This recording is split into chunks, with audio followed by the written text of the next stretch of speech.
ऐसे ही दिन बीत गए। माँ की बातों को धीरे धीरे सब बहुएं नजरअंदाज करने लगी। बेटों को घर के काम से फुर्सत नहीं थी। बस मिश्री और रूपम ही थीं जो चुपचाप माँ की चिंता करती थी। एक दिन माँ की तबीयत अचानक खराब हो गई। सिर चकराने लगा, सांस लेने में दिक्कत होने लगी और वो आवाज लगाती हैं, सिमरन, कविता कोई है क्या बेटा? भोला भोला मिश्री। देख तो जरा माँ जी फिर क्या नाटक कर रही है। मैं तो नहीं जा रही, सिर दर्द हो जाएगा। मिश्री दौड़ते हुए माँ के पास जाती है और कहती है, माँ जी क्या हुआ? सांस से क्यों फूल रही है आपकी? रूपम जल्दी से गुनगुना पानी लाओ। लो माँ, धीरे धीरे पी लो। मीना, डॉक्टर को बुलाना पड़ेगा क्या? नहीं, अभी दबाव कम है, मैं तुलसी काढ़ा बनाकर लाती हूँ, तब तक माँ को आराम करने दो। बहू ये दूसरे कमरे में हंस रही थी। कोई चिंता नहीं, लेकिन मिश्री और रूपम माँ की सेवा में लगी रही। श्याम सिंह चुपचाप दरवाजे के पीछे से यह सब देख रहा था और मन ही मन सोच रहा था, अब बहुत हो गया, अब वक्त है सबक सिखाने का। सुबह का समय है।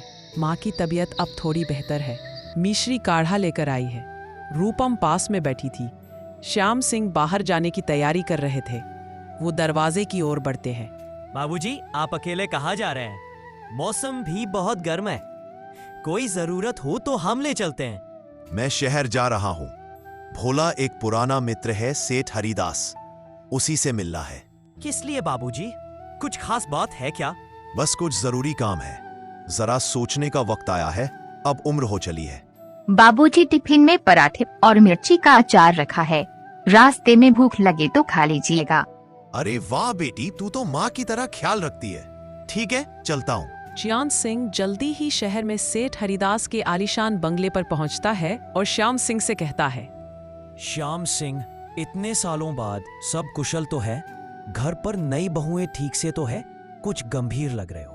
हरिदास, उसी के बारे में आज बात करने आया हूँ। वह केवल तू ही समझ सकता है। बोलो मित्र, क्या बात है?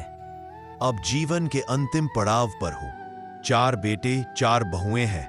लगता था बुढ़ापा सुखद बीतेगा, लेकिन घर अब घर नहीं रहा। बहुएं सेवा नहीं, दिखावा करती है। समझ गया। तू चाहता है कि जो सही में सेवा करे उसे जायदाद मिले। बिल्कुल, मैं चाहता हूँ तू वसीयत तैयार करवा दे, लेकिन अभी किसी को नहीं बताना। पहले एक परीक्षा लेनी है सबकी। वाह मित्र, तेरे अंदर अभी भी किसान की चतुराई बाकी है। अच्छी सोच है। मैं कल ही वकील से मसौदा बनवा देता हूँ। अगले दिन श्याम सिंह गांव लौटता है। बाबूजी आ गए। मीना, जल्दी पानी लाओ। बाबूजी, ठीक से यात्रा हुई ना? कुछ खाया था ना आपने? हाँ, सब बढ़िया रहा, लेकिन अब मैं एक फैसला लेने वाला हूँ। शाम को राम सिंह सबको आंगन में बुलाता है और कहता है, सुनो सब लोग, अब मेरी और तुम्हारी माँ की उम्र ज्यादा हो चली है। मैंने तय किया है कि जायदाद की वसीयत बनवाऊंगा। ये सुनते ही सभी बहुएं एक दूसरे की ओर देखने लगती है और कविता कहती है, अरे बाबूजी, अभी किस बात की वसीयत? आप दोनों को लंबी उम्र मिले। हाँ पिताजी, हम तो हमेशा आपके साथ हैं। जब तक आप हैं, हमें कुछ और नहीं चाहिए। बाबूजी, जो भी फैसला लेंगे सोच समझ कर लीजिए। हम सब साथ हैं। हमें तो बस माँ बाबूजी की सेवा का अवसर चाहिए। श्याम सिंह सभी के चेहरे को गौर से देखता है, फिर धीरे से मुस्कुराता है और मन ही मन सोचता है, अभी तो सब मिठास में डूबे हैं। अब देखना परीक्षा में कौन पास होता है। अब घर में अचानक बदलाव आने लगा।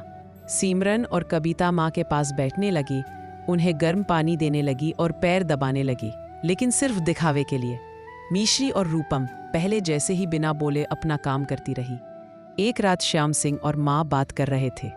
कल हम दोनों बिना किसी को बताए गायब हो जाएंगे।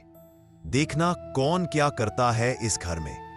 सही कह रहे हो जी, अब वक्त है असली चेहरे सामने लाने का। अगली सुबह पूरा घर हक्का बक्का रह गया। ना श्याम सिंह थे, ना बूढ़ी माँ। किसी को कुछ पता नहीं था कि वो दोनों कहाँ चले गए हैं।